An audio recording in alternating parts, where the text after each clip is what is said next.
আমাকে হলুদ সন্ধ্যায় যাওয়া দেখেই আপনাদের দাদা কিসের জন্য যেন রাগ করে বাড়িতে চলে আসলেন। নমস্কার বন্ধুরা, এলার লাইফস্টাইল চ্যানেলে গুড নাইট সবাইকে। কেমন আছেন সবাই? আশা করি ভগবানের কৃপায় ভালোই আছেন। আমি অনেক ভালো আছি। আজকে আমি ভিডিওটি স্টার্ট করেছি রাত 10টায়। আর হ্যাঁ, আমার ভিডিওতে একটা লাইক দিয়ে ভিডিওটি দেখা শুরু করবেন। আপনাদের একটা লাইক আমার ভিডিওটিকে এগিয়ে যেতে সাহায্য করবে। আর ভিডিওটি স্কিপ না করে পুরোটাই দেখবেন। আশা করি ভিডিওটি অনেক মজার হবে। এইখানে আবার এই যে ছেলের সাথে ছেলের জ্যাঠাতো বোনেরা বসে আছে। যে ছেলের বিয়ে ওই ছেলের আবার কোনো বোন নেই, ওরা 3 ভাই। ও হলো মেজো ভাই। আমি আবার ওই যে ওই পাশে বসে আছি চেয়ারে। এই হলুদ সন্ধ্যায় আসার জন্য রাত 8:30টায় রেডি হয়ে বসে আছি, কারণ যাব হলো ছেলের কাকি আর জ্যাঠাতো বোনদের সাথে।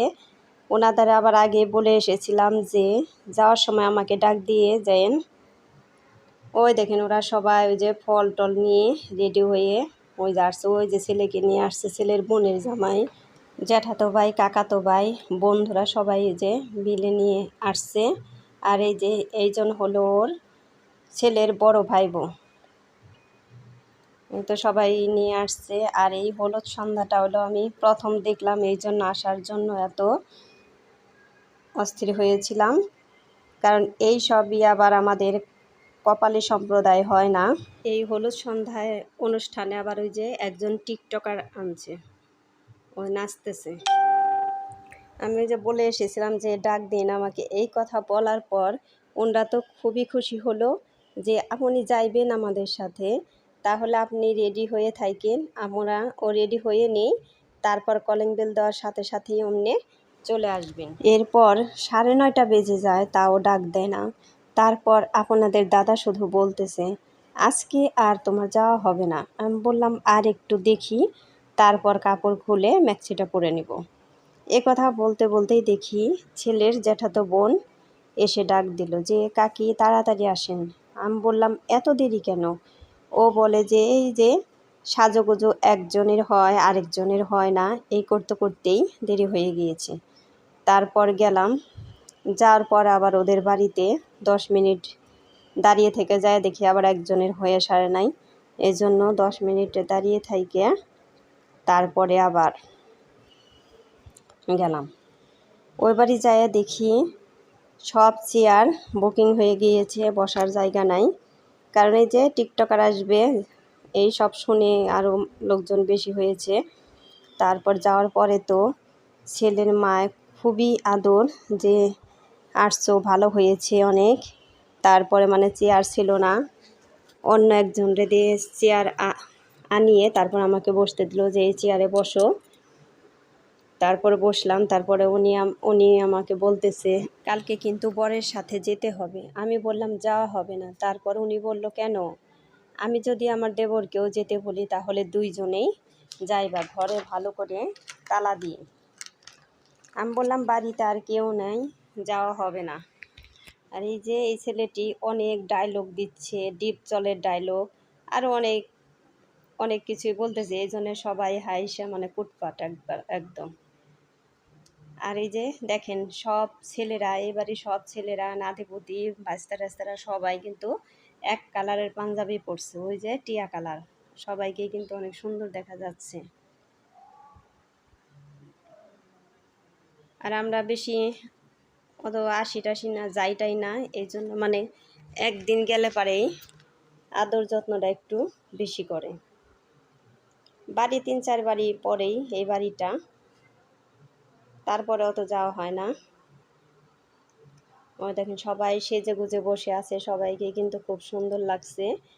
আর ওই যে ওইখানে গিয়ে ছেলের মায় আমাকে ছবি তুলতে বলছিল যে চলো সবাই ছবি তুলতেছে। ওই যে ছেলের সাথে আমাকে বলতেছে, আমি আবার ছেলের কাকি হই, বলতেছে চলো তুমিও ছবি তুলবা, মানে একদম হাত ধরে টানাটানি করছিল। আমি বললাম না, এখন আমি ছবি তুলতে যাব না। রাত করে আমার এই অনুষ্ঠানে আসা হতো না, আপনাদের দাদাও আমাকে আসতে দিত না। আসলাম হলো ছেলের মা খুবই আন্তরিকতার সাথে নিমন্ত্রণ দিয়েছেন। এসে আমাকে বলতেছে আজকে আমার মেঝো ছেলের হলুদ সন্ধ্যা, কালকে হলো বিয়ে, আর শুক্রবার হলো বউ ভাত। আজকে হলুদ সন্ধ্যায় যে দেখো যে আমাদের হলুদ সন্ধ্যাটা একটু অন্যরকম ভাবে হয়, নাচ গান হয়। তারপর আমি বললাম যে ঠিক আছে আমি যাব আপনাদের হলুদ সন্ধ্যায়। তোমাদের সপরিবারে নিমন্ত্রণ যেতে কিন্তু হবে।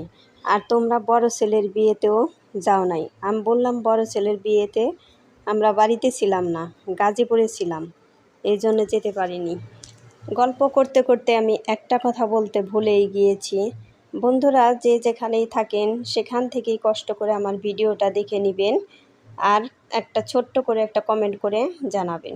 আর আমার চ্যানেলে নতুন হয়ে থাকলে একটা সাবস্ক্রাইব করে পাশে থাকা বেল আইকনে ক্লিক করে দিবেন, তাই নোটিফিকেশন চলে যাবে সবার আগে আপনার কাছে।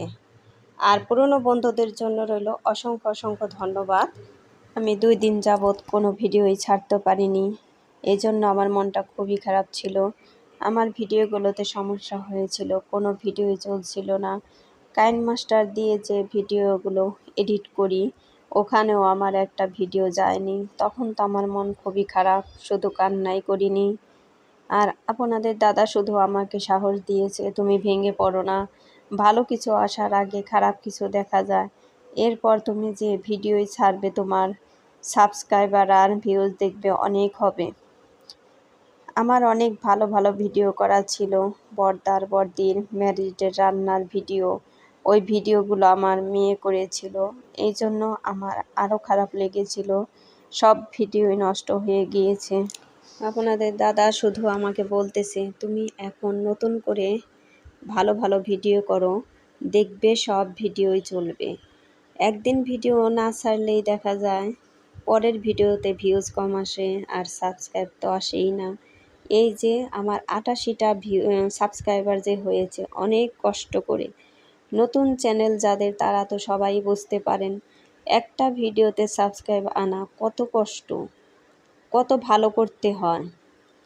খারাপ করলে সেই ভিডিওতে সাবস্ক্রাইব আসে না। আজকে ভিডিও এডিট করার আগে আপনাদের দাদাকে আমি বলতেছি আমি আজকে কি ভিডিও এডিট করব। আমি তো ভিডিওই খুঁজে পাচ্ছি না। তখন আপনাদের দাদা আমাকে বলল যে যে ভিডিওগুলো কাইনমাস্টারে গিয়েছে ওইগুলোই এডিট করো, তাতে তোমার ভিডিও খারাপ হবে না। আর তুমি সিংহের মতো বাঁচতে শেখো, বিড়ালের মতো না। মানে শক্ত হও, অল্পতেই ভেঙে পড়ো না, তাহলে জীবনে কিছুই করতে পারবে না। আমি আসলে ইউটিউব চ্যানেলটাকে খুবই ভালোবেসে ফেলেছি, এই জন্য মানে খুবই খারাপ লাগতেছে। সবাই তো তাই, একটা চ্যানেলে কাজ করতে করতে তো সবাই এই চ্যানেলটাকে ভালোবেসে ফেলে। তারপরে এতদিন ধরে কাজ করতেছি, ভালোবাসাটা তো স্বাভাবিক। এখানে টিকটকার ছেলেটা অনেক নাচায় নাচলো, আরও নাকি নাচবে। এখানে 4-5টা ফ্যান চলছে, তারপরেও ঘেমে গেছে কিন্তু হয়রান হয়নি। আমি এখানে থাকা অবস্থায় আপনাদের দাদা কয়েকবার বাটন ফোনে ফোন দিয়েছিল, বক্সের শব্দে ফোনের শব্দ কিছুই শুনতে পারিনি। আর আমার বাটন ফোনটা ছিল পার্সের ভিতরে, এই জন্য আরও শুনতে পারিনি। শব্দ শুনতে না পারায় তারপর আবার স্মার্টফোনেই কল করেছিল। তখন ওই স্মার্টফোনটা ছিল আমার হাতে, আমি ভিডিও করতে লাগছিলাম, তখন শুনতে পেয়ে ফোনটা ধরেছিলাম। এতে যে পরের দিন বউ ভাতের দিন, এখন এই যে নিমন্ত্রণে যাচ্ছি আমি আর আপনাদের দাদা। তো নিচতলায় যাচ্ছি, ওই যে বাইরে গেছি, তাড়াতাড়ি হেঁটে যাচ্ছিলাম। তখন আপনাদের দাদা আমাকে বলতেছে এত তাড়াতাড়ি যাচ্ছ কেন, দাঁড়াও একসাথেই যাই। তারপরে যে গিফট নিয়ে আমি আবার বাড়িতে দিতে গেছি, আপনাদের দাদা বলল যে তুমি দিয়ে আসো গিফট। গিফট দিয়ে আবার বোর ভিডিওটা ভালোভাবে করতে পারে নাই, আপনাদের দাদাকে বলেছিলাম যে ভিডিওটা ভালো করে করো। এই যে এখন আবার খেতে বসে গেছি, খাওয়া দাওয়া শেষ। ওই যে পরে দই দিয়েছে, দই একটু খাচ্ছিলাম, ওইদিকে আবার আপনাদের দাদা খাচ্ছে। এই তো খাওয়া দাওয়া শেষ করে বাড়িতে এসে গেছি। এখন এই যে কাপড়টা সেলাইতে নিয়ে যাবো, ওই যে সুতা উঠে একদমই হয়ে গেছে, একবার পরাতেই আবার পরলে মনে হয় সুতা একদমই উঠে যাবে। এই জন্য যে দর্জিও বাড়ি আছে, তাই ভাবলাম যে ওনার কাছ থেকে এক চটে সেলাই করে নিয়ে আসি। ওই যে দর্জির বাড়ি চলে গেছি। তো কাপড়টা সিলান হয়ে গিয়েছে। আর সবাই ভালো থাকবেন, সুস্থ থাকবেন এই কামনায় রইল। আমার ভিডিওটি ভালো লাগলে বন্ধুদের মাঝে শেয়ার করে দিবেন। Tata, bye bye.